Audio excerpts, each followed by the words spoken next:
Hey everyone, Chris Myers, President of the Chicago Young Republicans here, excited with my guest today. Illinois State Treasurer candidate Jim Dodge is with me to talk a little bit about why he's running, a little bit about himself. We got the beautiful Chicago skyline here, overlooking this beautiful city. So Jim, first off, thanks for being here. No problem, thank you. Tell us a little bit about yourself, where you're from, how'd you get here, and tell me what makes Jim Dodge Jim Dodge. Thank you. We can do this easily, right? So I grew up that way. I grew up at Archer in California in the city, closer to Sox Park, and then I went to college over there at DePaul. Cool. And built a corporate career in downtown Chicago, and eventually moved out to the suburbs. Got elected to the Village of Orland Park Board, served in the Army National Guard, did my MBA in Finance and Economics from the University of Chicago. So, you know, in many ways, Chicago is home, and it is a great city. I've traveled a lot globally, certainly a lot domestically, and I see a lot of other cities. And Chicago's got a lot going for it. Yeah, we need to work out some of the financial issues, just like with the state of Illinois, right? Yeah, exactly. Which brings me to the important question: why are you running? Why now? This is a great state, and as I've gone around Illinois campaigning, I've been here my whole life. Born, raised, educated, married, settled, raising my family. This is a great state. Great workforce, global city, great transportation network, or part of the national transportation network. You know, phenomenal universities. Everything that you could want for a state is going for Illinois. What we need is just simple fiscal sanity, right? All the benefits and value of Illinois has largely been squandered with bad decision making over decades. One of the reasons I'm running is, quite frankly, in this office, I think I can do some things to help save a great state. It's that simple. That's great. That's what we need here. I'm sure some of our watchers out there have seen the crazy progressive income taxes that people like J.B. Pritzker are going to try and push through. So we do need some sensible, sane financial solutions for Illinois. Fiscal sanity, right? It's just fiscal sanity. It's like, come on, it's a great state. All the problems that we have, we could work out. I was at a presentation recently with the Civic Federation, and a gentleman from the state of Arizona got up and he described how they fixed some of their structural financial problems, like with their pensions. It's doable, but for sanity first, then compromise. Exactly. So we need to throw people like Mike Madigan out of office to get some sane solutions throughout our state. So, Jim, if you bad decision making, decades of bad financial decision making. Yeah, I'm not sure if there are some of our watchers out there, but if you didn't know, Mike Madigan, our Speaker of the House, has been in office longer than most of us have been alive. So last count was something like 36 years. So if you're a core Chicago young Republican, 18 to 40, Mike Madigan has been the boss of this state for too long. So when you think about who the issue was or where it came from, do you think it's from a governor who's been here only a couple years, or from some politician? No, Bruce Rauner has been fighting the good fight for the right reasons, but he's been in incredibly difficult circumstances with a really skillful adversary, opponent. Exactly. And, you know, you can tell by my hairline that I think Madigan came into power, went into the legislature, and I was like 7 or 8 years old. Exactly. So it's craziness. Like, okay, if you look at the decline of Illinois financially, people are great, potential's there. It's the decline financially and the burden that imposes on future generations, that's the problem. Exactly. So Jim, tell me, when you get in office, what are 2 to 3 things that you want to work on right away? The first and foremost, the state of Illinois comptroller and the state of Illinois treasurer are offices that were split years ago. Shocker, folks, there was corruption. There's no reason with modern technology and process and good governance we can't put them together and literally save tens of millions a year. Makes sense. Those 2 offices should not be a jobs program.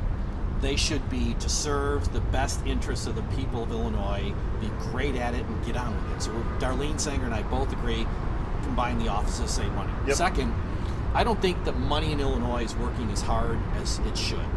Our investment portfolio returns, that's something we're going to take a very close look at in terms of the policies. We think we can make that money that Illinois does have work harder. You got a really big pile of unpaid bills, and you got a pile of assets that you might not need for cash flow reasons. Why aren't we paying down those bills that cost us 12% a year by virtue of our decisions? And then the third one, which I feel most passionate about, transparency.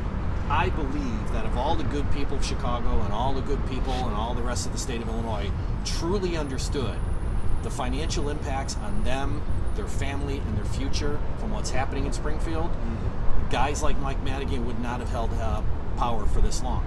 So transparency, an honest discussion about what's wrong with Illinois, how those bad decisions have bad consequences for real people, that's a passion for me. you talk about transparency and you talk about the state assets. I find one kind of funny from our state budget this year. We actually counted the sale of the Thompson Center again in our state budget, where we counted it last year too. I had Rep. Skillicorn, and we were talking a little bit about this and some of the gimmicks that were included in this budget. And while it was better than we probably could have done, it was still kind of funny if you look at how these politicians are playing these games. You know what? There's been an awful lot of gamesmanship in prior state budgets. This one is reasonable. Knock on wood, the assumptions hold. If not, it's out of balance in a nanosecond. Yep. And so realistically, I get why we did a budget. We had to. Now the real fight, Chicago, Illinois, is November. Yep. Right track, wrong track. If you want to give Illinois back its future, you're going to have to put more Republicans in office. Yep. Because if you keep electing progressives and liberals and the Democrats, I'm sorry, they've ruined financially a great state. Exactly. And as you think about even like good financial policies, like a simple revenue estimate, which should be something that everybody does.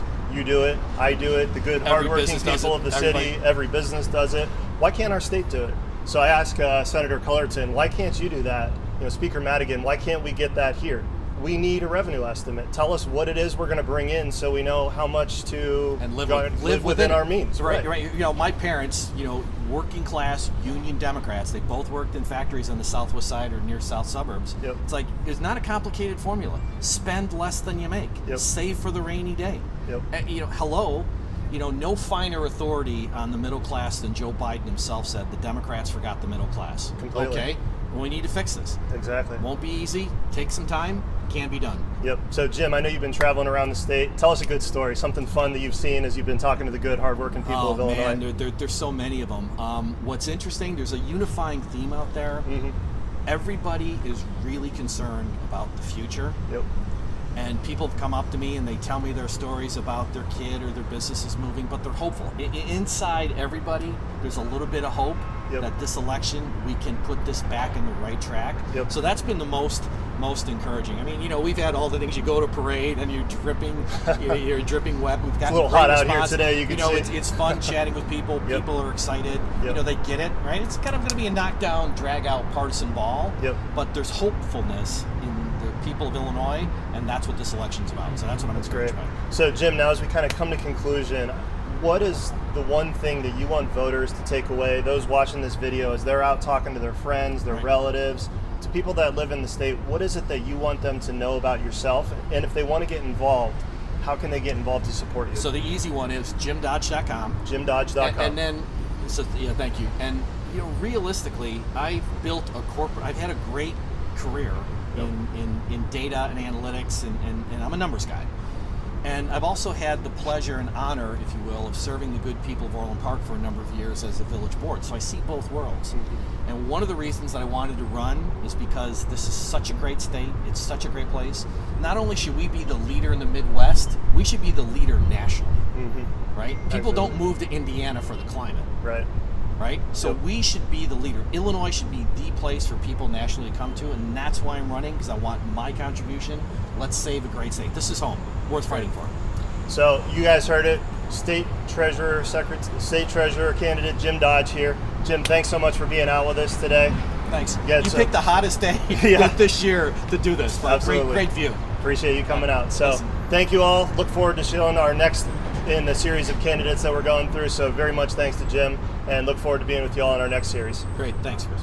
Thank you.